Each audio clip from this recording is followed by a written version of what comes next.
تو حضور اقدس صلی اللہ علیہ وسلم نے چونکہ اس وقت تک اللہ تبارک و تعالیٰ کا کوئی حکم نازل نہیں ہوا تھا، اس وجہ سے حضور اقدس صلی اللہ علیہ وسلم نے منع نہیں کیا، لیکن حضرت عمر فاروق رضی اللہ تعالیٰ عنہ چاہتے تھے، اللہ تبارک و تعالیٰ نے پھر یہ حکم نازل فرمایا کہ عورتوں کو گھروں میں رہنا چاہیے اور گھروں سے باہر نہیں نکلنا چاہیے۔ ہاں، استنجا وغیرہ کے لیے تو مجبوری ہے، اگر ایسی مجبوری ہو تو گھر سے باہر نکلنا درست ہے، لیکن اگر مجبوری نہ ہو تو پھر اس صورت میں گھروں سے باہر نہیں نکلنا چاہیے۔ حضرت عمر فاروق رضی اللہ تعالیٰ عنہ جو جیسا چاہتے تھے، اللہ تبارک و تعالیٰ نے بھی ویسا ہی حکم نازل فرمایا۔ اس کو موافقات عمر سے تعبیر کیا جاتا ہے کہ حضرت عمر فاروق رضی اللہ تعالیٰ عنہ جیسا حکم چاہتے تھے، اللہ تبارک و تعالیٰ نے ویسا ہی حکم نازل فرما دیا۔ تقریباً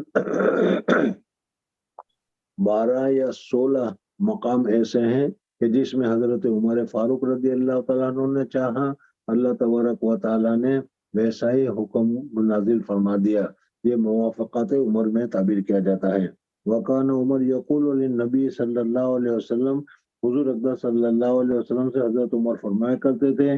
یا رسول اللہ صلی اللہ علیہ وسلم، آپ اپنی بیویوں کو حکم کریں کہ وہ حجاب کریں، پردہ کریں۔ نساء کو فلم یکن رسول اللہ صلی اللہ علیہ وسلم یفعلوا، حضور اقدس صلی اللہ علیہ وسلم تو اللہ تبارک و تعالیٰ کے رسول تھے، اس وجہ سے کوئی دوسرا آدمی چاہے کتنی اچھی بات بتائے، لیکن اللہ کا حکم جب تک نہیں ہوگا حضور اقدس صلی اللہ علیہ وسلم اس حکم کو صادر نہیں فرمائیں گے۔ اس وجہ سے حضرت عمر فاروق رضی اللہ تعالیٰ عنہ نے حضور اقدس صلی اللہ علیہ وسلم کو بہت ہی اچھا مشورہ دیا، لیکن حضور اقدس صلی اللہ علیہ وسلم حضرت عمر کے رضی اللہ تعالیٰ عنہ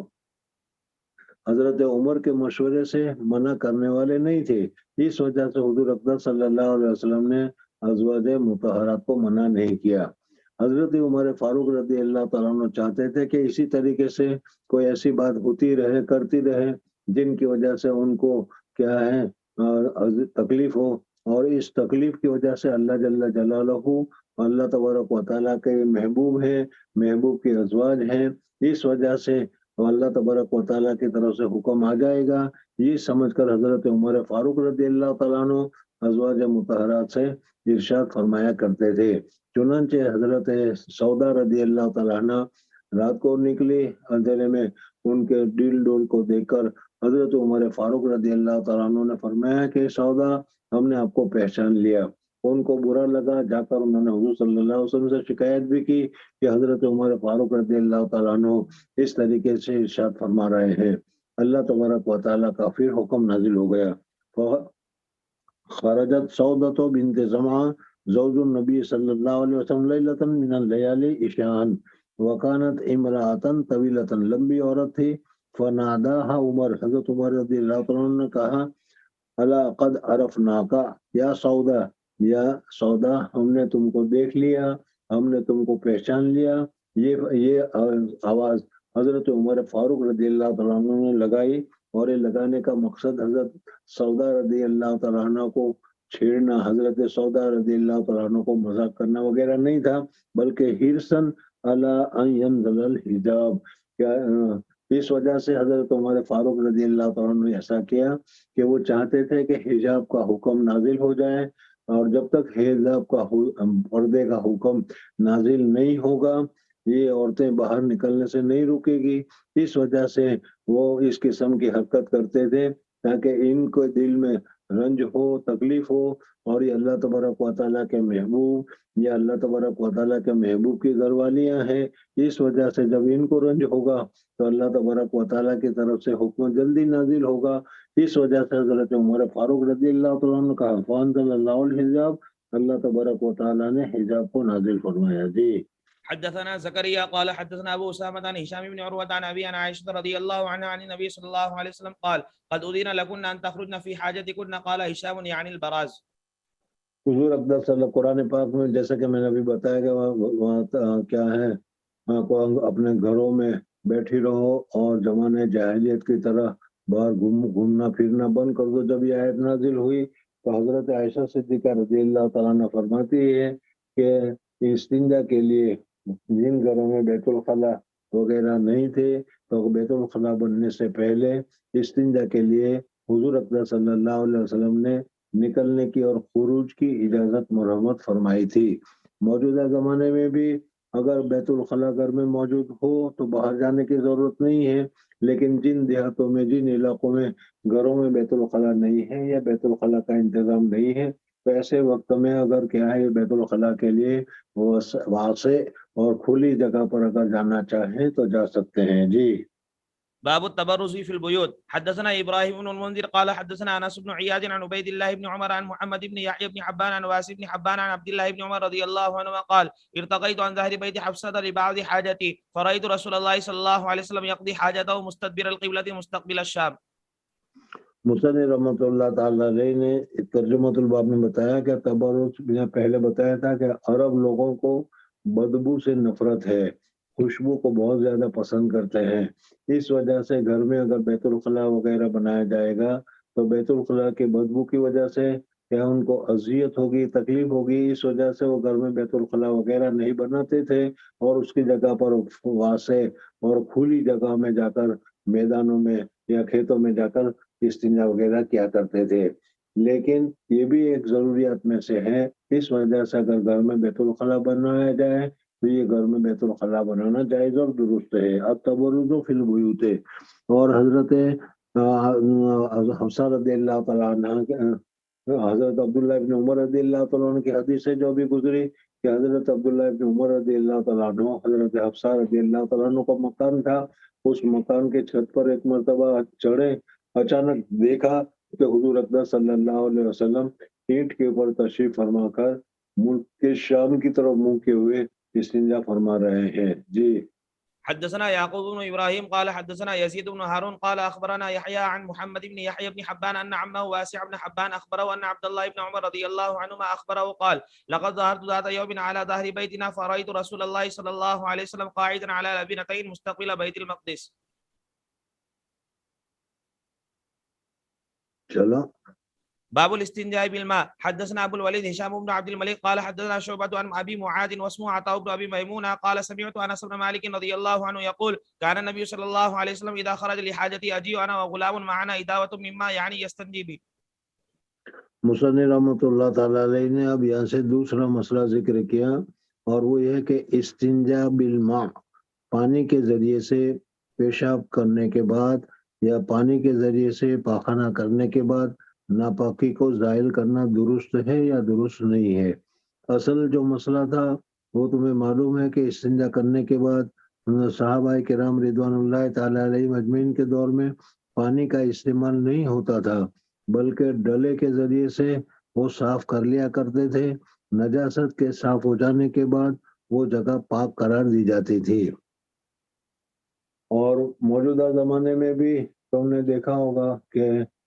ٹشو پیپرز ایسے ہوتے ہیں کہ جو اسی چیز کے لیے صفائی ہی کے لیے بنائے جاتے ہیں اور استنجا وغیرہ میں رکھے جاتے ہیں۔ تو اگر کوئی آدمی پانی کو استعمال کرنے کے بجائے اگر اس ٹشو پیپر کا استعمال کر لے تو یہ ٹشو پیپر کا استعمال کرنا بھی جائز اور درست ہے۔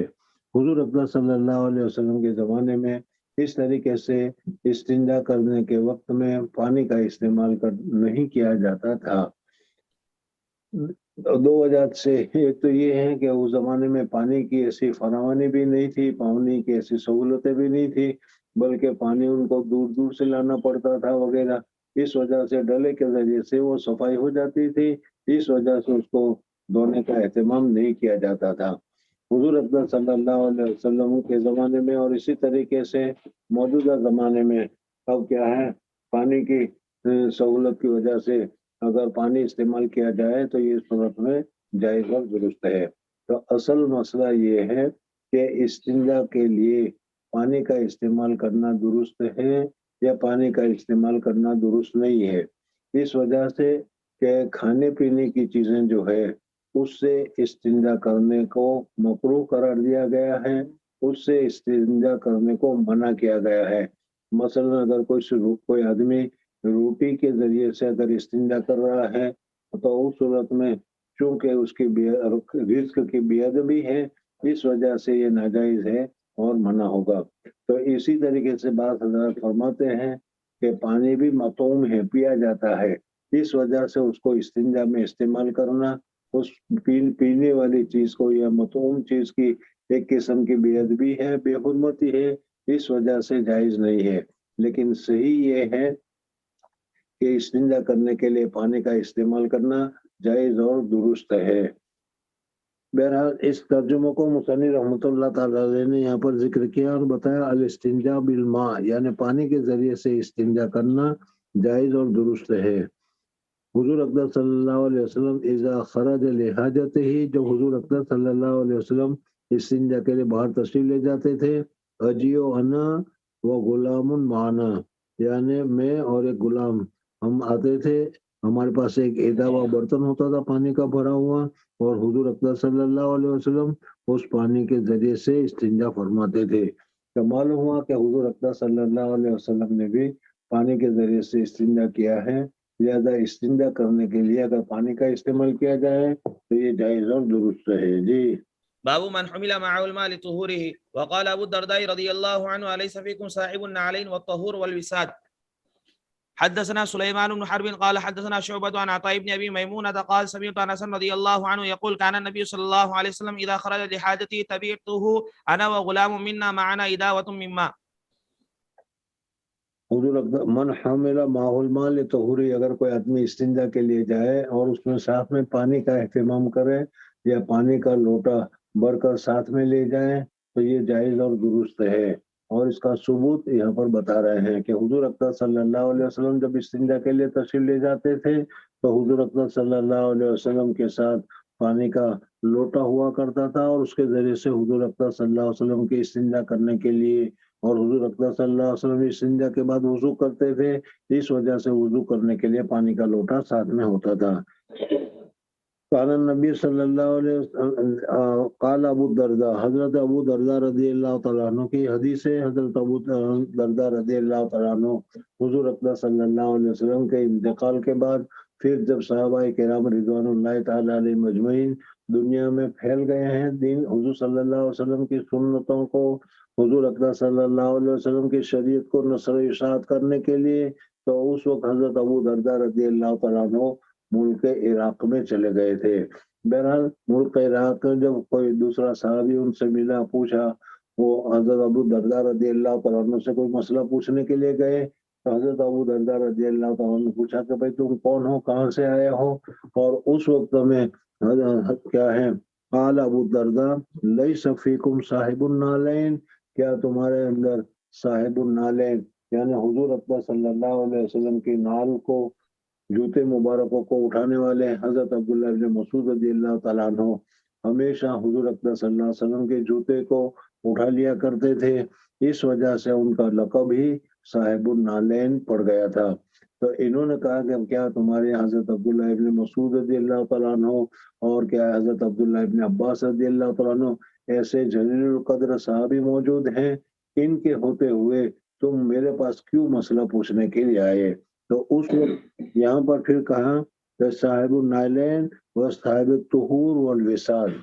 تو چونکہ حضور اقدس صلی اللہ علیہ وسلم کے ساتھ استنجا کے وقت میں حضرت عبداللہ ابن عباس رضی اللہ تعالیٰ عنہ وغیرہ پانی کا انتظام کرتے تھے، پانی کو لے جایا کرتے تھے، پانی حضور صلی اللہ علیہ وسلم کے خدمت میں پانی لے کر ساتھ رہا کرتے تھے، اس وجہ سے ان کا نام ہی پڑ گیا تھا صاحب الوسادہ، صاحب النعلین، صاحب الماء۔ تو اس وجہ سے کہا کہ کیا تمہارے یہاں عبداللہ ابن عباس نہیں ہے جو حضور صلی اللہ علیہ وسلم کے ساتھ استنجا کے پانی کا انتظام کیا کرتے تھے؟ اور ابھی کا حدیث گزری کہ جس کی وجہ سے حضور اقدس صلی اللہ علیہ وسلم نے فرمایا کہ بھائی یہ کام کس نے کیا، کس نے پانی رکھا؟ تو بتایا گیا کہ حضرت عبداللہ ابن عباس رضی اللہ تعالیٰ عنہ نے۔ حضور اقدس صلی اللہ علیہ وسلم بہت خوش ہو گئے کہ حضرت عبداللہ ابن عباس رضی اللہ تعالیٰ عنہ کتنے سمجھدار ہیں کہ ابھی حضور صلی اللہ علیہ وسلم کو پانی کی ضرورت پیش آئے گی، اس وجہ سے سوال کرنے سے پہلے ہی پانی کا انتظام کر دیا، اور حضور اقدس صلی اللہ علیہ وسلم نے